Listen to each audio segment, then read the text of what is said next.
Bayan nagbigay ng pahayag ang ilang mga top sports officials ng bansa patungkol po sa naging kabuang kampanya ng Team Pilipinas sa katatapos lamang na 33rd Southeast Asian Games sa Thailand. Yan ang ulat ni teammate Paulo Salamatin.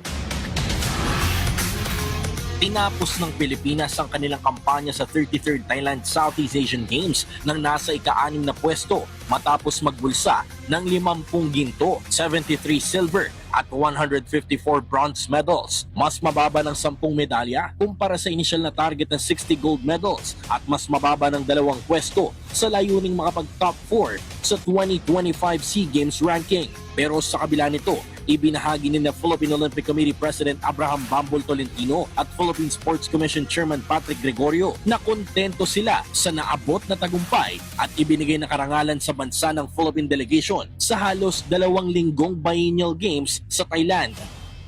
We broke many records. We defended.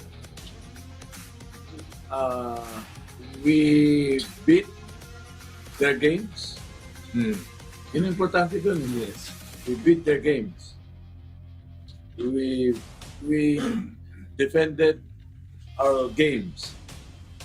Yeah, ganun lang kasimple. Kaya bonus na nga yung yung gold ng football eh.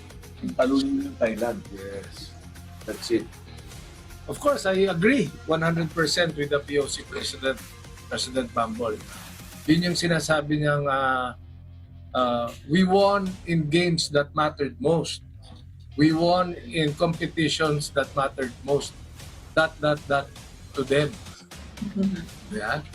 Doon natin sila tinalo and maski naman tayo na sorpresa eh, pero doon lang that proves that we can excel in the Olympic competitions.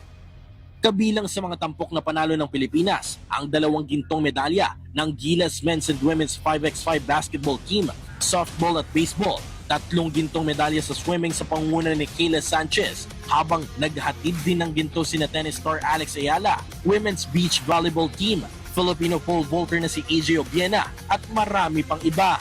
Iginit din ni Tolentino at Gregorio na ang bilang ng mga bronze medals na nakuha ng Pilipinas ay isang positibong senyales para sa hinaharap ng Philippine sports. Tumabang talaga sila. Ang daming ang daming magic. Even balitaan nyo naman sa trajectory. Yun, gold, silver.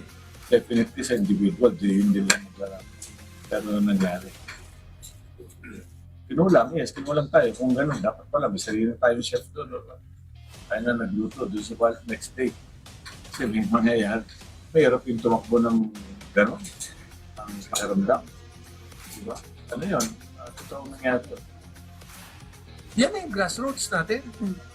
Yung bronze medals na yan ang grassroots natin. And mag-i-improve yan because we gave them an opportunity to participate in the Southeast Asian Games in Bangkok. So, ako very happy ako. Samantala, hinawakan ng Thailand ang pagiging overall champion matapos magtala ng kabuuang 233 gold medals, 154 silver medals at 112 bronze medals. Paulo Salamatin mula sa POC Media para sa Pambansang TV para sa Bagong Pilipinas.